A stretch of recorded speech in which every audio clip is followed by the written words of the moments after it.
وصلى الله على النبي الكريم وعلى آله وصحبه وبارك وسلم. زما ډېر قابل احترام قبایلی مشرانو،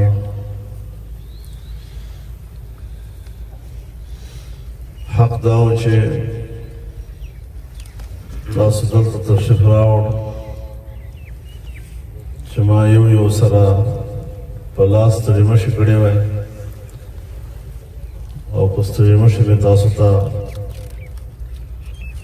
په خیرالی ویلی وای. څه معذورۍ له وجې نه،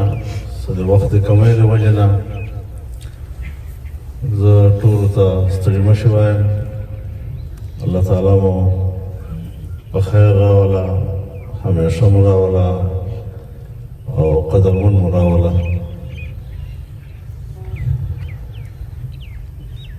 که زه یم او که جمعیت علمای اسلام ده، خپل ځان یې له قواعدو جلا نه ده بللی. زه په خپل ځان د قواعدو برخه بولم، د قواعدو وینه یې بولم، د قواعدو د زړه حصه یې بولم. او دغه یو شی ده چې کله هم د قواعدو مسله راپورته سي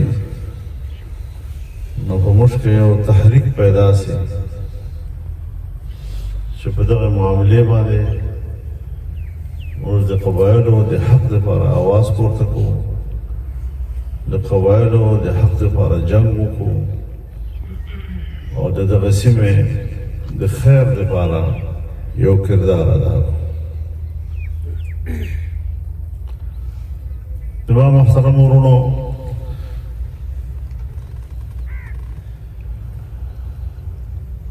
یقیناً په تاسو کې به ډېر داسې پوهان خلک وي چې هغو به په تمامو حالاتو ډېر ژور نظر وي او د دغه سیمې په مستقبل باندې به هم نظر وي. ډېر خلک وي چې هغه نن لمر راوخته او نن لمر پرېوت او بس په دغه منځ کې د ده مجلسونه وي، د دې نه مخکې د دې نه وروستو د ده په ذهن کې یوه نقشه موجوده نه وي. لیکن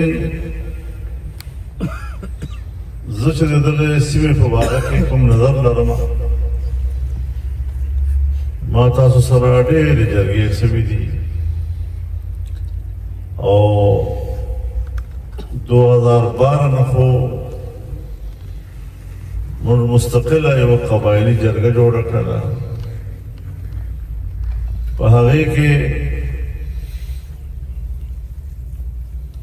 که قومونه وو، د قومو مشران وو، هغه هم پکې شریک وو. تر دې حده پورې چې په قبایلي سیمې کې که هندو اوسېده موږ هغه هم راغوښتي دي، که سیک اوسېده موږ هغه هم راغوښتي دي، که عیسایان اوسېدل موږ هغه هم راغوښتي دي. که په قبایلي سیمې کې وکیلان وو د هغو نمایندګي هم پکښې وه، که صحافیان وو د هغو نمایندګي هم پکښې وه. او بیا د پښتنو مشران د قبایلو پارلیمنت ممبران هم بارها دغو جرګو ته راغلي دي، دغو سره خبرې کړي دي. وجه دا وه چې یو شی موږ له یو ډېر وخت نه وینو. په دې قبایلي سیمه کې د عامو خلکو ووټ نه و او که موږ به د عامو خلکو د ووټ خبره کړې وي نو بیا به د ریاستي مشران په دې خفه کېدل هم.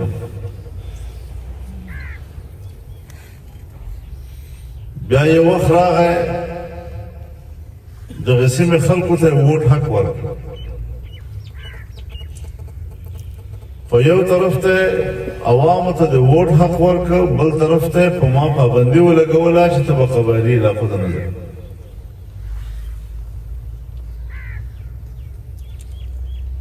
اوس په دغه حکمت باندې زه نه پوهېدم چې زه یو سیاسي سړی یم، زه یو سیاسي جماعت لرم، زه الیکشن نه کوم، زه به الیکشن کې خامخا قوم ته ورځم، عوامو سره به وینم، په موږ یې پابندي ولې ولګوم. بیا یو وخت راغی چې امریکې په افغانستان حمله وکړله. په افغانستان کې د طالبانو حکومت و، هغه له منځه لاړ. ما دوی ته وویل چې ما قبایلي علاقو ته پرېږدئ، زه ډېر وړوکی سړی یم، خو په ځان مې دومره باور ده چې که زه قبایلي سیمو کې ناست یم بیا به څوک توپک نه په وږې کوي. ما په خپل نوجوان باندې بیا دومره د الله په فضل و کرم سره باور شته چې موږ اجازت نه وي دوی به توپک بلکل وږې ته نه یوسي. زه په دغه وخت کې هم نه پرېږدم. او ما ته ویل چې موږ نه غواړو چې په قبایلو کې د سیاست لاړ شي. نو مال سیاست به لاړ شي، بیا به داسې حالات راشي چې بیا به ته راته وایې چې لاړ شه، موږ به د تلو نه یو. نن تاسې ټول هغه حالات وینئ چې که نن زه غواړم هم چې قبایلي علاقو ته لاړ شم، نو آیا موږ اوس دغه قبایلي سیمې کې چې څه حالات دي، موږ په ډېر خان ته نشو راتلی. ما په دغه کور باندې 3 وارې راغلي، په ما ځاني 3 خودکشه شوي دي. ولې؟ په کوم جرم کې؟ صرف دا خبره وه چې موږ له قبایلو سره ولاړ وو او خبره مو د امن کوله. د امن خبره په پاکستان کې جرم ده. او بیا دلته یو د پاکستان سیاست نه ده، دا منطقه د بین الاقوامي سیاست مرکز ده. په دغه منطقې د امریکې هم نظر ده، په دغه منطقې باندې د ناټو هم نظر ده، په دغه منطقې باندې د چین هم نظر ده، په دغه منطقې باندې د روس هم نظر ده. تمام بین الاقوامي قوتونه په دغه منطقې خپل نظر لري او د دغه منطقې مفادات په نظر کې دي. تاسو به هم وایئ او زه هم وایم او په ظاهر هم دغسې ښکاري چې دا غرونه، دا وچ غرونه، دا خړ پړ خلک سهار ماښام مړی ته په فکر په دغه منطقې باندې به دوی څه کوي. لیکن نن مجلسونه را پر سیره شول چې د موږ د دغو قبایلو له باجوړه تر وزیرستانه پورې دا د ایشیا د معدنیاتو ټوله غټه ذخیره ده.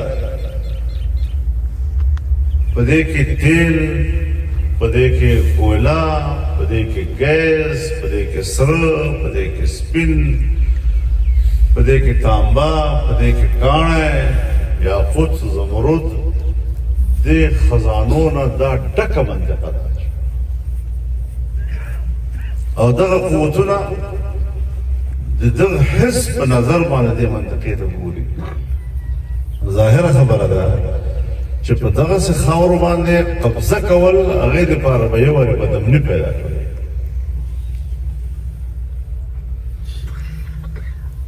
چې کوم خلک او ریاست لما سره مذاکرات کوي، جرګې کوي، دا غولول کوي، دا وخت پاس کوي. دا ما ته دا تاثر راکوي چې راځئ چې دا نن یوه خبره پېښه شوه چې راځئ په دې نن خبره مشوره وکړو. هلکه خبره د نن د واقع نه ده،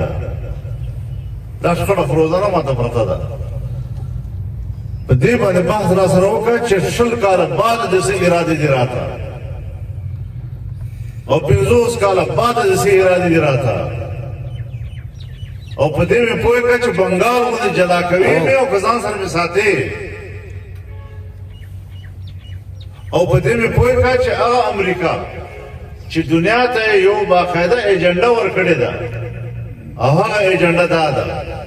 چې زه به یو وارې د انساني حقوقو خبره کوم د انساني حق په نوم باندې به زه په یو ملک کې فوجونه کوزوم او خلکو ته به وایم چې زه ستا حق بچ کولو دپاره راغلی یم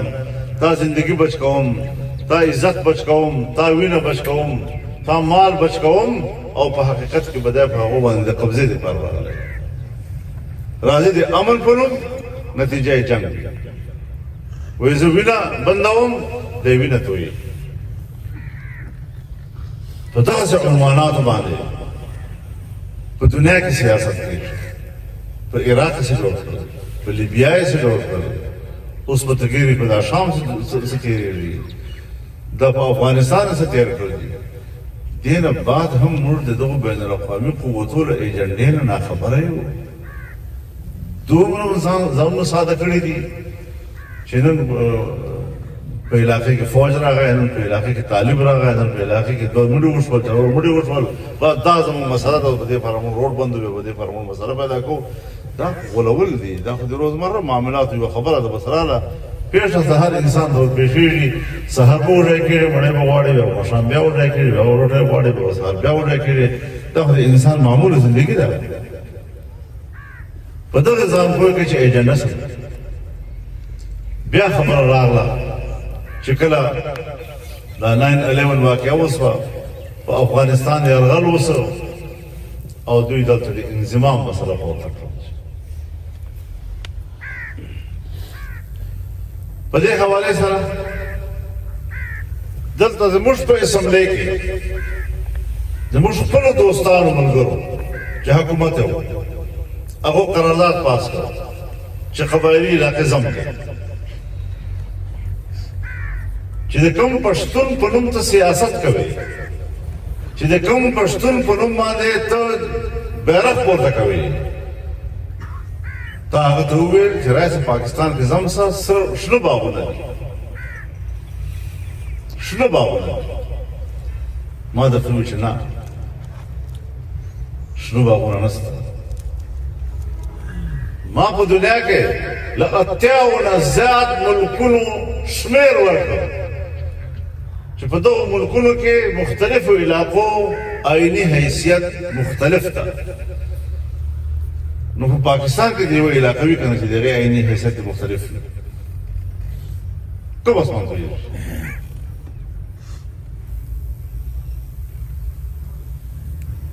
داسې مه کوئ د افغانستان او د موږ ترمنځ نن هم ډیورنډ لینډ پروت ده یاد وساتئ په دنیا کې دوه الفاظ استعمالیږي یو لفظ بارډر یو لفظ لاین بارډر پخې سیمې ته وایي او لاین کچه سیمې ته وایي غیر حتمی ناتمامه سرحد انډیا سره زما بارډر ده خو په کشمیر باندې ورسره ما لاین ده کنټرول لاین ولې چې دا سیمه نه ده معلومه افغانستان سره له یو سره تر بل سره پورې زما نن هم لاین ده ته خو یو فریق دی سبا به د بل فریق څه رد عمل ولې مې ګاونډي اواز سره په کشالو وخته کوي ولې انتظار وکړه نو حکومت په خپل رپورټ کې لیکلي وو په خپل رپورټ کې چې موږ به چې انضمام وکړو نو تر 10 کالو پورې به موږ هر کال 100 ارب روپۍ قبایلو ته ورکوو څه مقصد دپاره چې موږ په قبایلو کې انفراسټرکچر جوړ کړو هلته سړکونه جوړ کړو اسپتالونه جوړ کړو سکولونه کالجونه یونیورسټیانې بجلی او د قبایلو خلقو معیار زندگی دومره راپورته کړو چې د سیټل خلقو له معیار زندگی سره برابره کړو نو تا چې په خپله لاس باندې هغې ته 10 کاله ټایم ورکړی ده نو ته نن چې کوم د انضمام فیصله ولې کوې او بیا به دا خلک مطمئن هم سي ووایي چې او په انضمام کې خو ډېره ګټه ده بیا مې ورته ووایي چې د قبایلو عوامو پوښتنه وکړئ مسله دې موږ نه ده عوامو یې پوښتنه وکړه چې آیا عوام پرې راضي دي که نه اوس به زه د چا نوم اخلم چې ما ته په خپله خولې دا ویلي دي چې قبایل څوک دي چې سړی به ترې تپوس کوي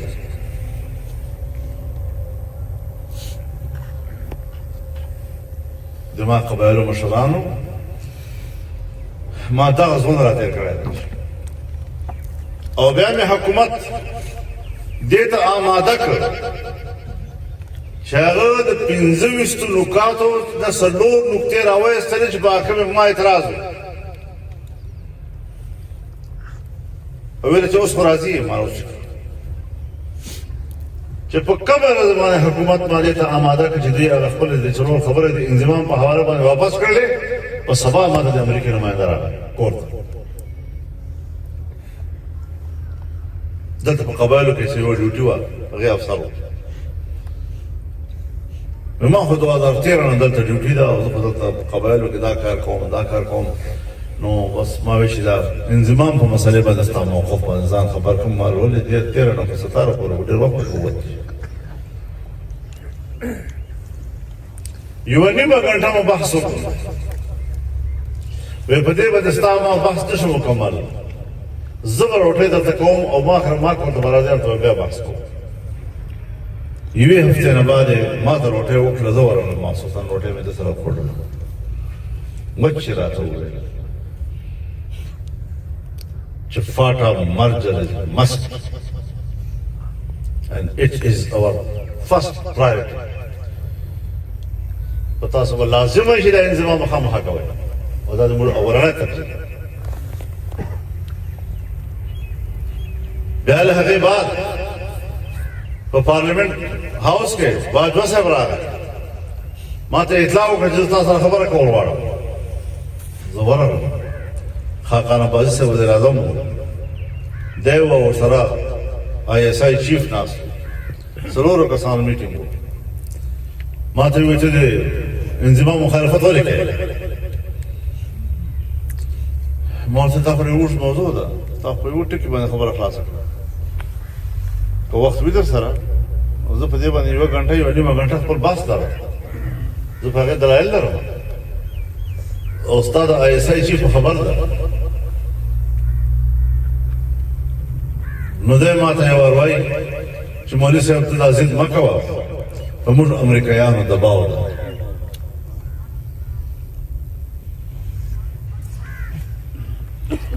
تر کوم وخته به موږ دا خبره پټه ساتو امریکایانو نقشه جوړه کړې ده او کیدای شي چې سبا امریکایان له پېښور نه راوان تر اسلام آباده پورې په موږ باندې ټول حملې شروع کړي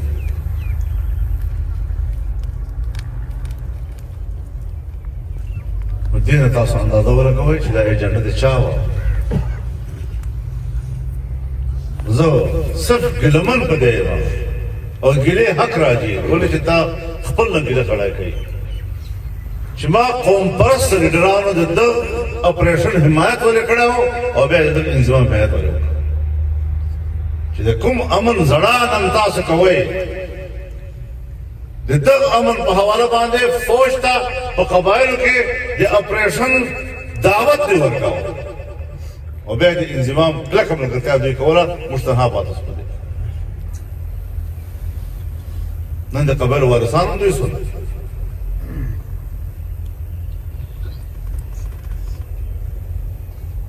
دا ګیله خو باندې حق ته زده وکړو ما ورونه دي ما خاوره ده ما وطن ده ما قوم ده خو تاسو ته مخکې ځکه کوم چې مشران راغلي چې لږ په کیسې سره خبر وي خالي سره خبر وي ما هېڅکله دا شوق نشته چې د پاکستان ریاست خلاف خبره وکړم زه د فوج خلاف خبره وکړم زه د خپلو پښتنو قومپرستانو خلاف خبره وکړم زه خو دوی ته دغه دعوت ورکوم چې دا کوم دعوت د پرتاو دلته راغلی دا کوم منجس تاسو کوم دغه منجس د ما ده انضمام یې وکړ. اوس تاسو راته ووایئ چې نن تاسو قبایل یې او که سټل یې نه د یوې شپې نه د بلې هغه په یو کال کې 100 ارب روپۍ آیا نن نام کال شروع ده 17 18 19 20 21 22 23 24 25 نام کال شروع کېږي. په 9 کالو کې هغه 1000 ارب خو پرېږده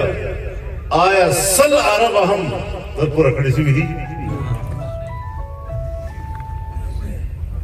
دا اوس تېره میاشت مخکې ما ته مسعودو یو وفد راغلی و ما ته ویل چې موږ ته خو دا لیکلي دي چې 4 لکه روپۍ چې ټول کور ړنګ وي نو 4 لکه روپۍ او که داسې نیمګړی ونه ړنګ وي نو هغې به بیا 1,60,000 روپۍ.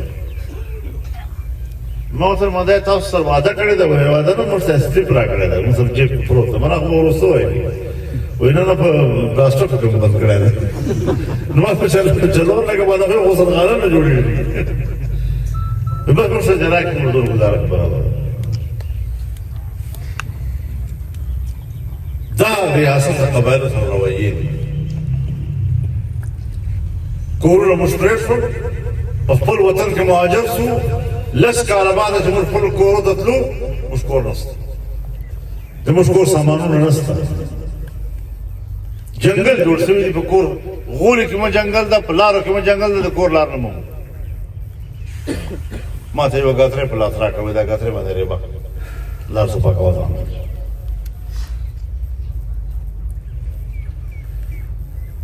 نو د قبایلو غړو ما او تا پټکا یو ده موږ خپل همت کړی ده چې دا پټکای چې د منډو سره غورځېږي چې که په اوږې تم ګودام ډېر ده خو په اوږو مو هم نه کتم په د خپل وطن په خپله خاوره کې په تمام پاکستان کې له قبایلو نه زیات عزتمند قوم بل نه و له قبایلو نه زیات دروند قوم بل نه و په خپل عزت او په خپل پت باندې فخر کاوه د دغه وطن د لاسه نن هغه رسوا او ذلیله شو.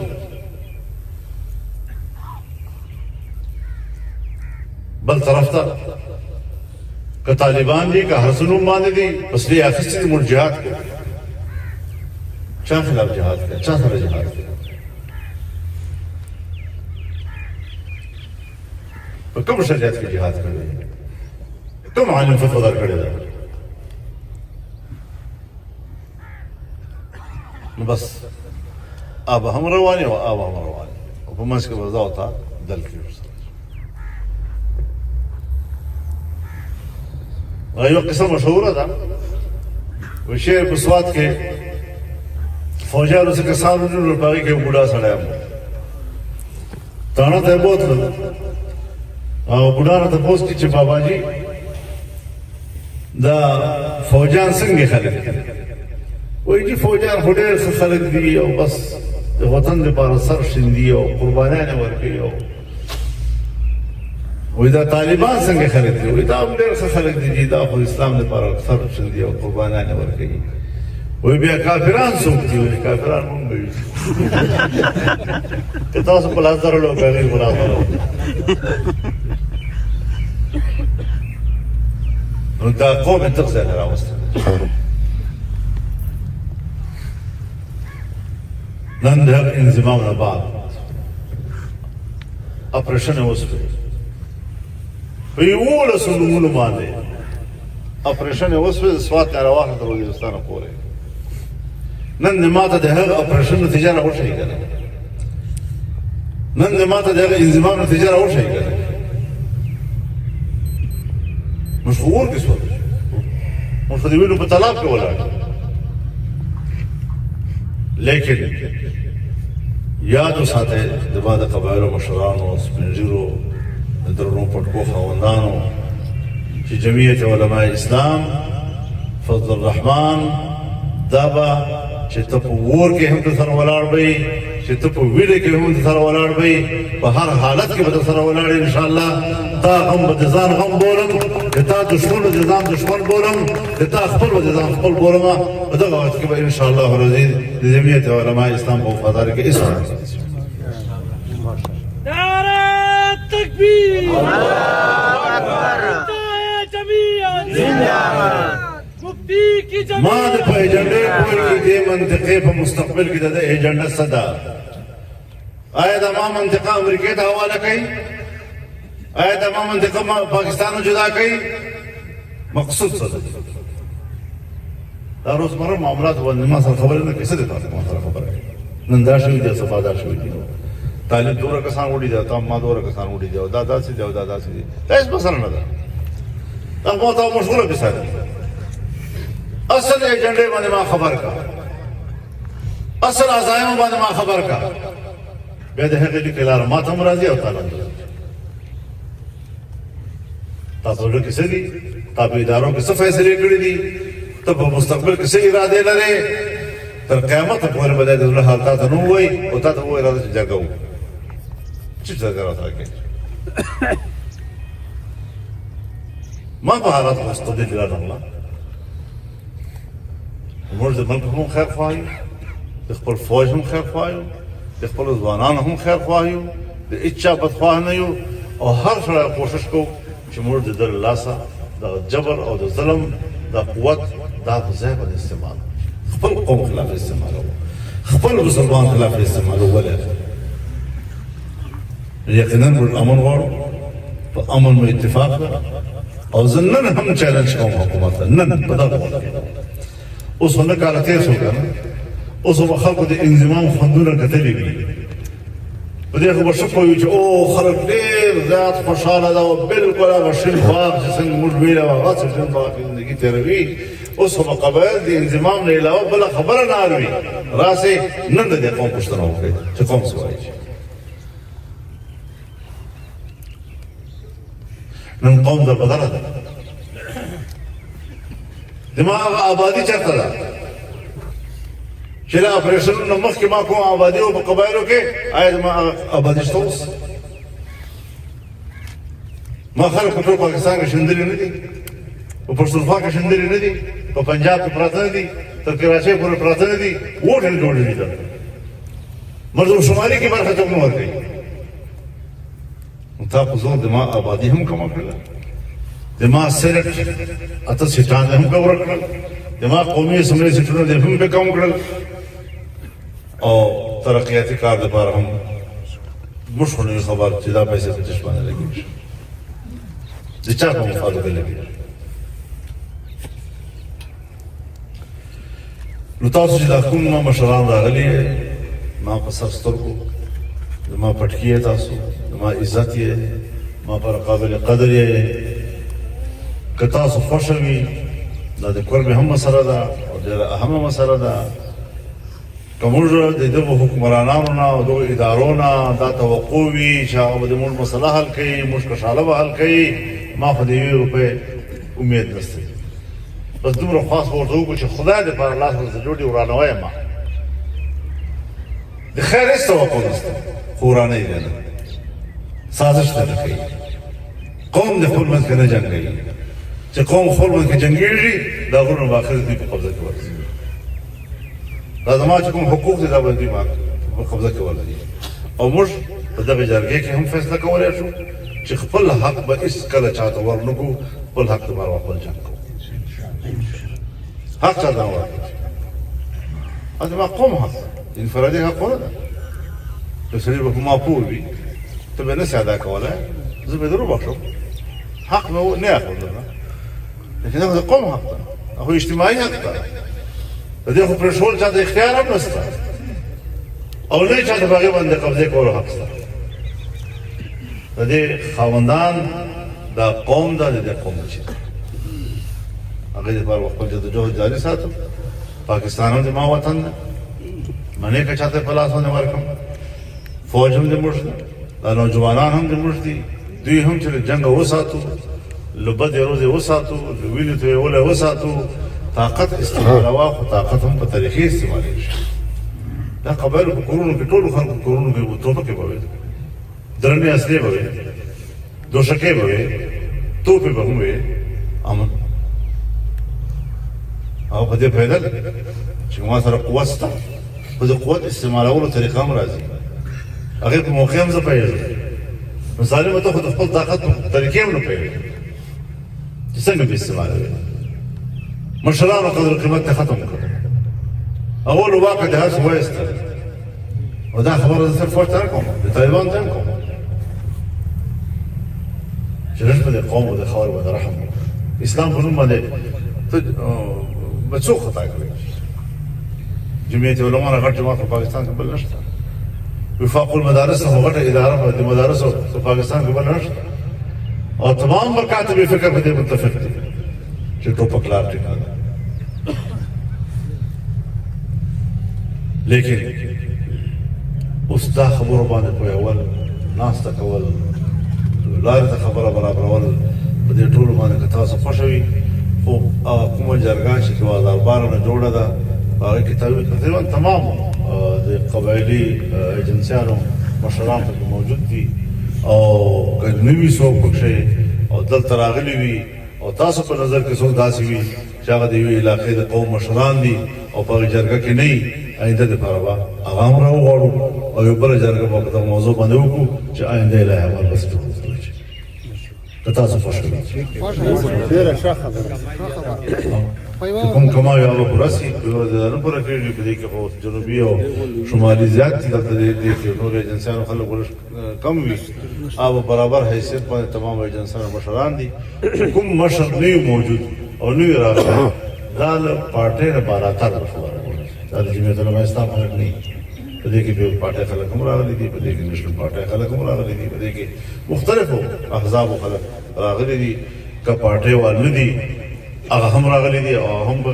مرکو کې ناست دي. دا یو قومي علاقایي مرکه ده، یو مشوره ده، یو جرګه ده، او دا سلسله به برقراره وساتو، او که بیا موږ